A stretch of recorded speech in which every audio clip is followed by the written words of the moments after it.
양림동에 가보면요, 그 박물관이 하나 있습니다. 우리 선교사님들이 이렇게 했던 그 박물관 중에 박물관이 있는데, 우리 서울에 가면 또 하나 있습니다. 어디에 있죠? 양화진 선교사님 이렇게 곳이 있습니다. 양화진은 사람 이름이 아닙니다.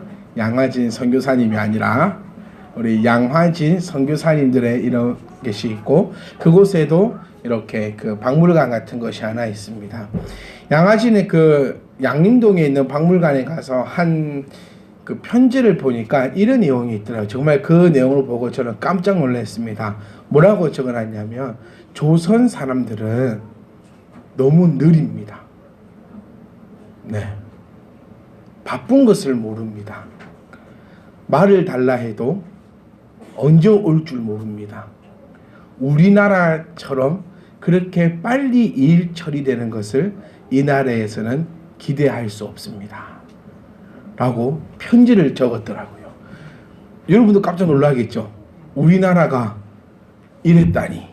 우리나라 하면 어떤 나라죠? 빨리빨리. 외국에 나가서도 한국 사람이라면은 다른 말 할지 몰라도 대부분 사람들은 빨리빨리. 이 말은 거의 다 감사합니다, 안녕하세요 말은 잘 몰라도 관광객에 있는 사람들이 자주 쓰는 말이 빨리빨리. 또 우리나라가 이렇게 성장할 수 있었던 그 원동력도 바로 이 빨리빨리 때문이다라는, 그렇게 우리는 알고 있고, 우리 지금 현실도 빨리빨리 하려고 최선의 노력을 다하고 있습니다. 예비 시간도 그렇잖아요. 빨리빨리 맞춰라. 빨리빨리 맞춰라. 이제 이런 걸 수도 있는데, 우리가 현재 네덜란드나 이런 서양 쪽 가보면 참 답답함을 많이 느껴요. 그들이 하고 있는 그 행동들을 보면 너무나 느리니까요.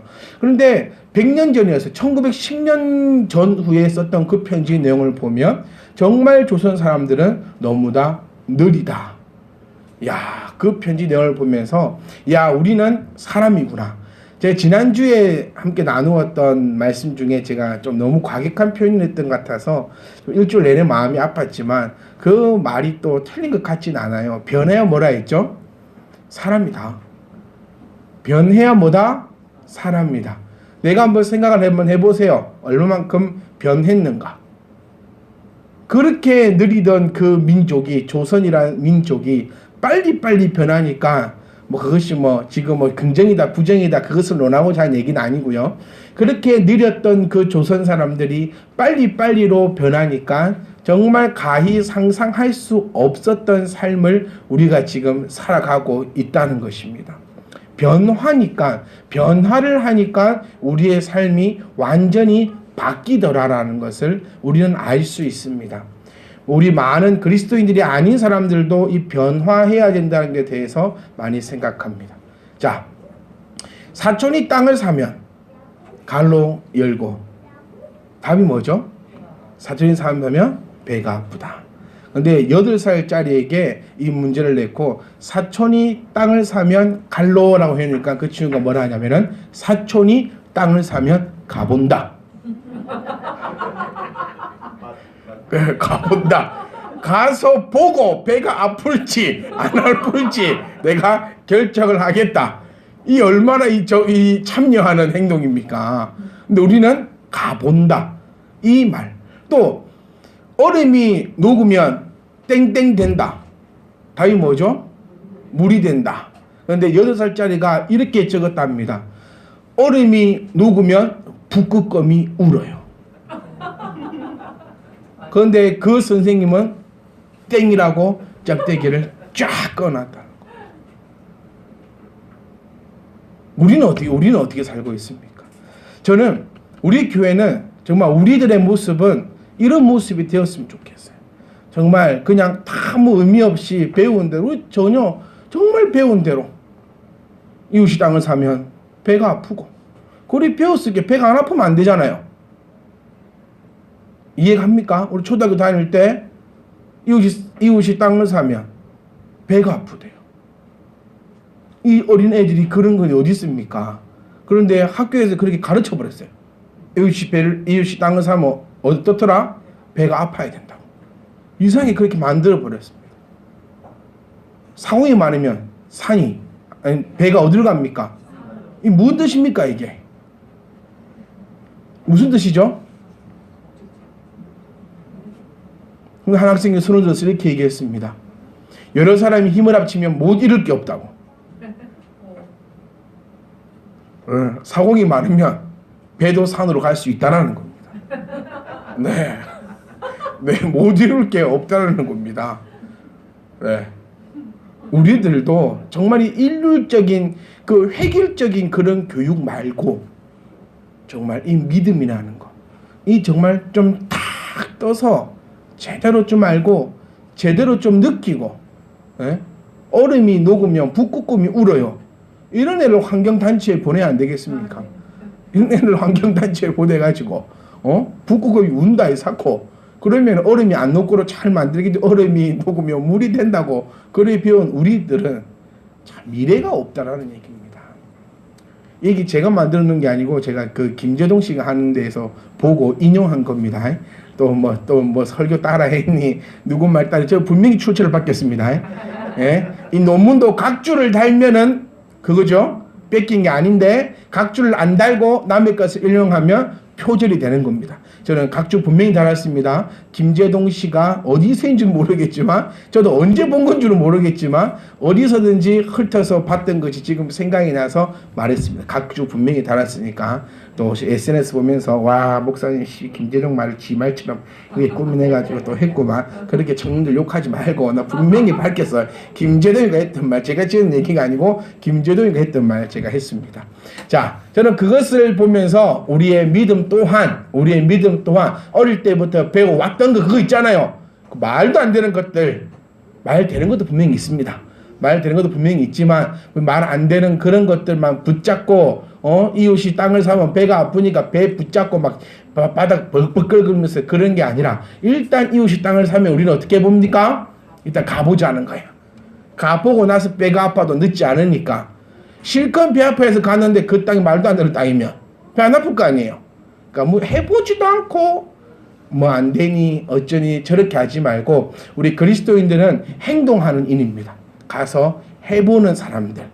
그래서 해보면서 누구의 은혜를 느끼는 하나님의 은혜를 느끼는 그런 진정한 그리스도인이 되시기를 주의 이름으로 간절히 축복합니다.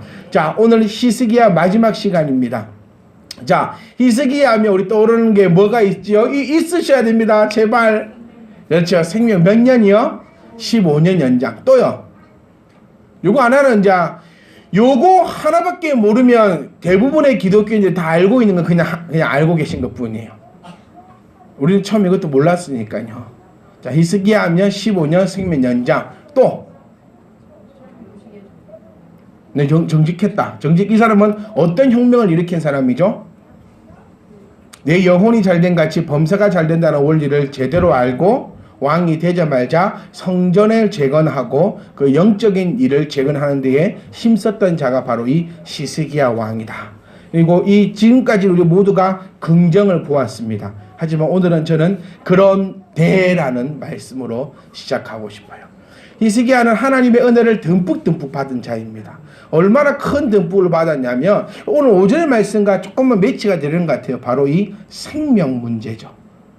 좀 어느 누구도 어떻게 할 수 없는 이 생명의 문제를 히스기야는 죽기 전에 예수님께서 이것을 알았기 때문에 죽기까지 기다린 게 아닌가라는 생각이 들 정도입니다.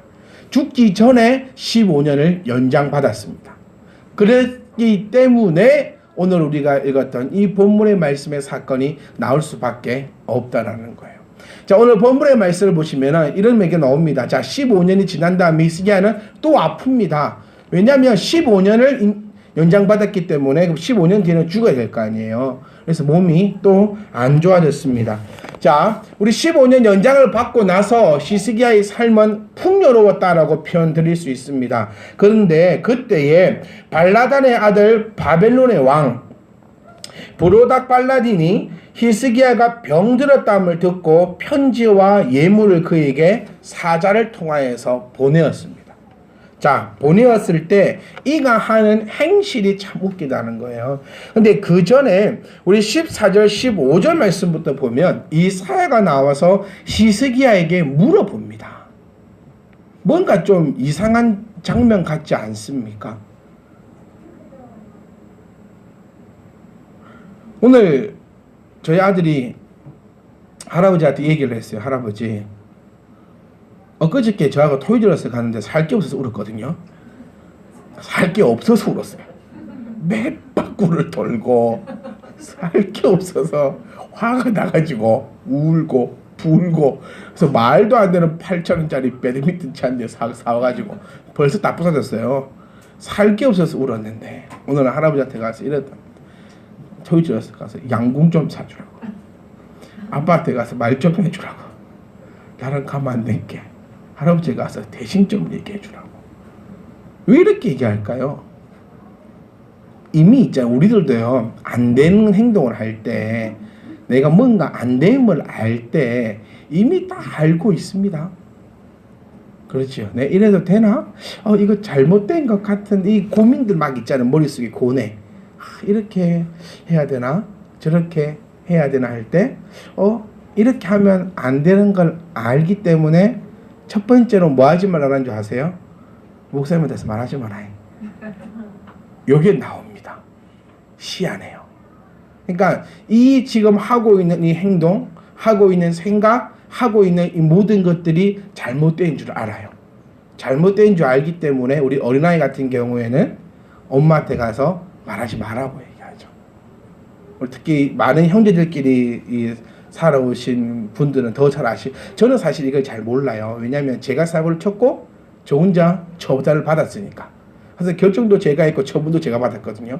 근데 저희 집 아이들만 2명 있는 집만 봐도 서로 상의를 해서 사기를 치더라고요. 그래놓고 와가지고는 네 탓이니 내 탓이니, 그 발도 잘 안 되는 그 둘이서 서로 탓하는 거 보고 있으면 우습습니다. 네, 형아가 이렇게 했잖아. 뭐 큰 놈은 와 답답해 못 살겠네 막 이러면서 되지도 않는 그 변명들을 늘어놓는 그 모습을 볼 때 참 부모로서 웃깁니다. 다 경험하셨잖아요. 네, 이미 알고 있다라는 겁니다.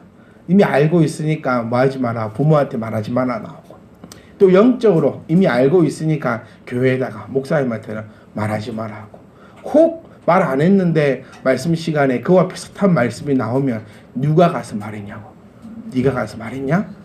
내가 말하지 말아야지. 나는 말 안 했다고, 말 안 했다고. 그런 일들이 종종 벌어지기도 하는데요.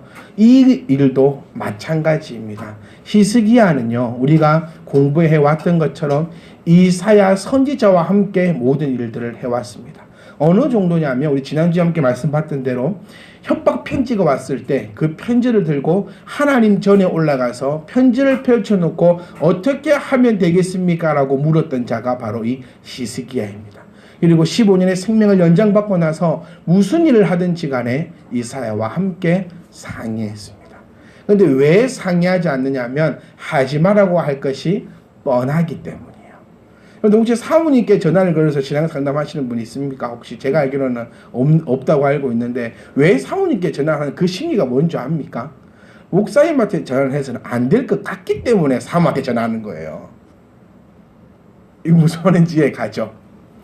예, 목사님한테 전화를 하면은 분명히 뭐 하라 하든지 하지 마라 하든지 답은 정해져 있으니까, 혹시나 사모님 전화해가지고 목사님한테 전화를 걸면 하지 말아야 할 것 같은데, 혹시 전화를 걸어서 사모님한테 걸었는데 사모님이 하세요라고 하면은 내가 해버려야지 라는 심정으로 사모에게 전화를 겁니다. 근데 여러분, 저희 사모는 훈련되어 있습니다. 전화를 저기다가 100번 걸어도 대답은 이렇게 나올 겁니다. 목사님과 상의해 보세요. 만약 요 대답이 안 나온다면 저에게 신고해 주셔야 돼요. 왜냐면 타락하고 있는 과정 가운데 하나이기 때문에 지금 현재 교육되어 있는 건 이겁니다. 여러분이 어떤 말을, 사모에게 전화를 걸을 수도 있어요. 사람 심리라는 것이 목사님한테 전화를 걸어서 안 될 것 같아서 사모에게 전화를 걸어봤자 사모의 입에서 나오는 말은 일단은 들어줍니다. 네, 들어줄 거예요. 들어주고 결론은 집사님, 목사님과 한번 상의해 보세요 라는 이 답변밖에 여러분이 듣지 못하실 겁니다. 그렇게 훈련되어져 있기 때문에 제가 또 말씀드리지만, 그러지 않을 경우는 신고를 해주셔서 이 재훈련이 들어갈 수 있도록 그렇게 해주셔야 됩니다. 자, 무슨 일을 하든지 간에 잘 물어봤던데, 잘 했는데, 이렇게 해왔는데 참 어저께만 해도 우리 교회 최고, 우리 목사님 최고 되다가 오늘 갑자기 내가 어떤 일을 두고 갑자기 그것이 사라진다면 우리 목사님 최고였다고 우리 목사님 뚱뚱보 이렇게 되면은 지금 잘못된 선택을 하고 있음을 아셔야 됩니다. 히스기야가 이사야와 함께 모든 것을 협력해서 해오다가 지금 어떤 병에 걸려버렸느냐? 바로 자기의 큰 약점에 하나가 걸려버렸습니다. 마귀는 누구보다도 나를 잘 압니다. 나보다 나를 더 잘 알고 있는 것이 마귀임을 기억해야 돼요. 그래서 마귀의 역할을 우리가 잊어서는 안 됩니다. 마귀의 역할은 하나님과 여러분을 끊어놓는 데 있습니다. 여러분과 하나님 사이를 끈끈하게 붙잡을 수 있도록 도와주는 이가 목사임을 기억하셔야 됩니다. 제가 여러분과 하나님 관계를 제가 어떻게 해드릴 수는 없어요. 그런데 단지 그 관계를 조금 더 끈끈히 마귀가 들어올 때에 마귀를 물리치는 것도 여러분 역할입니다. 그 역할에 있어서 조금 도움을 드리고자 하는 것이, 도움을 드릴 수 있는 것이 목사임을 기억하셔야 돼요. 근데 이 마귀라는 것은 조금 전에도 말씀드린 것처럼 어쩌면 성령님만큼 여러분을 너무나 잘 알고 있습니다. 히스기야도 마찬가지죠. 히스기야에게 약점이 하나 있었는데 그것이 바로 허영심이었습니다. 그리고 또 이는 신중하지 못한 사람입니다. 이 허영심과 신중하지 못함을 신앙이라는 것이 붙잡아 주고 있었는데 지금 마귀가 훅 들어옵니다. 하나님께서 특별한 은혜를 주셔서 히스기야에게 주변 나라 국가와 비교할 수 없는 많은 금은 보화를 히스기야 생애에 허락하셨습니다. 근데 그것이 히스기야에게 가장 큰 약점이 되어버렸죠. 그러니까 주님이 이 말씀을 아시고 그렇게 했다라고 제가 서두에 말씀드린 것처럼 그랬을까 싶다라고 말씀드린 것은, 자, 다시 정확하게 갑니다. 주님께서 요거 때문에 그렇게 하신 건 아닙니다.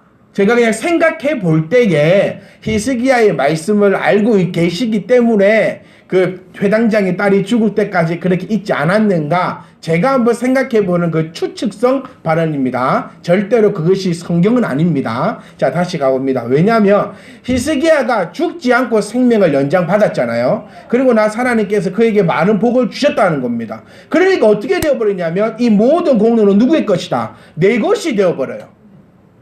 하나님의 것입니다라고 되면 자랑할 것이 없어요. 이 무슨 이야기인가 됩니까? 자, 한 가지 예를 한번 들어볼게요. 여러분 다 아시다시피 제 아버지는 BMW 타고 다니십니다. 제가 그거 가지고 자랑 한번 해본 적이 있던가요? 자랑할 게 아닙니다. 왜죠? 제 게 아니니까요. 이 무슨 말인지 이해가세요? 가장 안타까운 자들이 자기 자기 것도 아닌데 그것을 자기 거냥 마냥 자랑하는 사람들 많습니다. 우리 주변에도 그런 사람 엄청 많아요. 자기 할아버지 재산이 많으면 뭐합니까? 자기 사촌의 고모의 딸이 서울대를 나오면 뭐합니까? 네? 나랑 아무 상관없는데 그거를 꼭 자기 거이냐만 자랑하는 사람들이 있어요. 그런 사람들을 보고 우리는 뭐라 얘기하냐면 미련한 자다라고 이야기한다는 겁니다. 그러니까 나의 것이 아니라 하나님의 것이다라고 하면 자랑할 것이 없어요. 왜죠? 모든 것이 다 하나님의 은혜이니까. 그런데 내가 이만큼 일구었다라고 되면 자랑이 하고 싶어 쓰러집니다. 박인비가 골프를 해가지고 그 금메달을 땄습니다. 골프는 봐도 재미 하나도 없더만요. 저희끼리 짝대기 들고 가지고 공 때려치고 화면 바뀌고 뭘 하는지 모르겠다. 근데 이게 이제 골프를 치는 사람들은 골프가 참 재밌답니다. 그래서 홀인원 아시죠? 홀인원. 한번 딱 치가지고 구멍에 한 방에 뽕 넣는 거를 홀인원 또는 올인원이라 그렇게 얘기를 하더라고요. 이게 그 볼링 치는 사람들은 퍼펙트 치는 것만큼 그것보다 더한 큰 영광이라고 얘기를 합니다. 그래서 한 장로님이 이 주일날 거짓말을 치고 골프를 대회를 나갔는데 장로님이 홀인을 해버렸어요. 평생 인생의 첫 홀인을 했습니다. 그러니까 천사가 화가 나가지고 하나님께 가서 따집니다. 하나님, 이 장로님이 교회까지 땡땡이 치면서 골프 치러 갔는데 어떻게 이렇게 큰 선물을 주십니까? 라고 하니 그 하나님 이렇게 말씀하셨답니다. 그게 축복이지 저주인지 한번 봐라. 장로님이 이게 자랑하고 싶어 죽겠는데, 나 홀인원 했다고 자랑하고 싶어 죽겠는데 자랑을 못해요. 왜? 주일날 중요한 일이 있다고 거짓말 치고 교회 안 가고 골프장 가고 골프 쳤는데 홀인원 해놓으니까는 이 트로피를 목사님 오실까 싶어갖고 방 안에 두도 못하고 거실에 두지도 못하고 신문지로 돌돌 말아갖고 창고 안에 넣어놔야 되고, 교회 가가지고 정말 자랑하고 싶은데 뭐라고 할 겁니까? 자랑도 못하고. 그러니까 이게 더 큰 이 저주가 되더라. 그런 우스갯소리가 있는데요. 나의 것이라면 자랑하고 싶어진다는 거예요. 내 것이라고 된다면은. 우리도 보세요. 옆에 성도님 집 아들내미가 서울대 가면 한 일주일밖에 자랑 안 합니다. 우리 교회에 어떤 김아무기가 있는데 서울대 갔어. 끝이에요. 내 딸이 가보세요. 10년 넘게 자랑합니다. 10년이 뭡니까? 지금 죽을 때까지 유언으로 내 딸은 서울대 갔다고 유언하고 죽을 수도 있다는 거예요. 에? 이게 내 것이냐 내 것이 아니냐의 차이가 이만큼 크다는 겁니다. 그래서 우리는 자랑할 거 하나 없음을 기억하셔야 돼요. 네. 왜? 나의 것이 아니라 하나님의 것이니까. 그렇게 돼야 하나님의 것을 내 것으로 칠 수 있습니다. 히스기야는 요게 안 됐어요. 그래가지고 사자가 오니까 그에게 다 보여줍니다. 자기 보물의 금은과 향품과 보배로운 기름과 그의 군기고와 창고의 모든 것을 다 사들에게 보여주고 왕궁과 그의 나라에 있는 모든 것 중에 이제 다 보여주는데 안 보여준 것이 하나도 없을 정도로 다 보여줬다는 겁니다. 왜? 내가 이만큼 일구었다라는 것을 자랑하고 싶었다는 거죠. 그리고 이사야가 나와서 그에게 묻습니다. 이제는 그렇게 했느냐 그렇게 했느냐. 다르게 얘기하면 히스기야는 이사야와 전혀 상의 없이 자기 것들을 다 이렇게 내어 보였다는 사실을 우리가 발견할 수 있다는 것입니다. 사실 성도 여러분, 우리는 시작과 끝이 모두 것이 아름다운 성도가 되어야 합니다.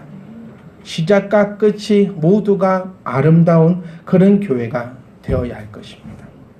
우리 교회가 지금까지는 하나님 보시기에 아름다운 모습으로 나아가고 있습니다. 근데 지금이 중요한 게 아니라 100년이고 1000년이고 지금 우리가 품고 있는 이 마음들이 변질되지 않도록 우리는 우리 자녀들에게 교육해야 합니다. 근데 이 교육이 어떤 교육이 실패하던가요? 공부해라 하니까 자녀 공부 안 한다는 겁니다.